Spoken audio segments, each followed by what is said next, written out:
So my wife and I this weekend go see Les Miserables in the theaters.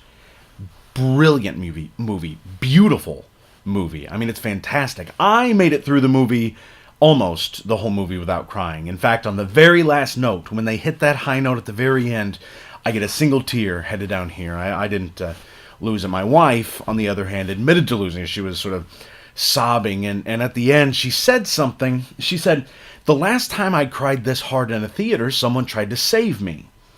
And it made me laugh because I remember we were in Muncie, Indiana. We were in the crappiest movie theater in Muncie, Indiana, and we saw Passion of the Christ. You know, back in 2004, that popular yet controversial telling of the Passion story of Jesus Christ. And it's really a snuff film. You know, that 30 to 40 minutes where Jesus is just being pulverized. I mean, he's got the Roman soldiers with the metal tanged whips, and they're ripping it into his rib cage and ripping it out, and the flesh is flying and the blood is covering their faces. It's a really gruesome scene. Really gruesome. And it got me to thinking, you look at Les Mis, and there's a salvation story in there, but then there's also the story of Jesus' crucifixion, which is in itself a salvation story. And it got me to thinking that Victor Hugo, or Tom Hooper, who directed the new Les Mis movie, I think they tell a better salvation story than Mel Gibson. I mean, Mel Gibson, there's that Jesus getting the ever-living just beat out of him.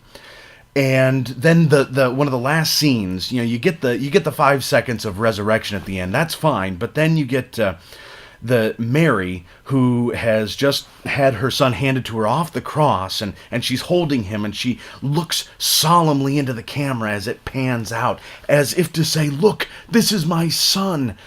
You had a part in this. Don't you feel like you should give your life to him?" A really ham-handed salvation story, and I don't think you needed the 30, 40 minutes of violence, far more gruesome than many horror movies today. I don't think you needed that to get to the salvation story inherent in the Passion of Jesus Christ.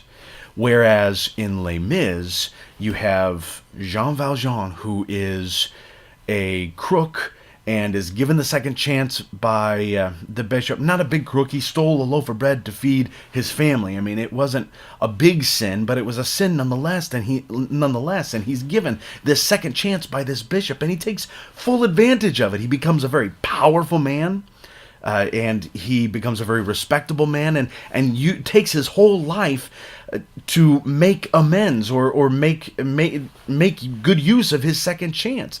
Whereas all this time, throughout the whole story, he's struggling with who he used to be and the person that he believes God wants him to be, and he's working through that the whole movie, and that, I think, is more a salvation story, because it's a real story. It's a perfect example of Wesleyan theology. He said the sanctifying grace, God's grace present with us as we journey along in faith with him, sanctifying us day by day, making us more the people he desires us to be.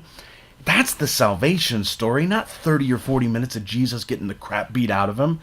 The salvation story is God's patience with us and God's grace towards us as he is slowly making us the people he wants us to be. All the while, we're still dealing with our earthly junk, but God is still there with us along the journey. I just sort of wanted to share my thoughts that I thought Tom Hooper told a better salvation story than Mel Gibson. Take it for what you will.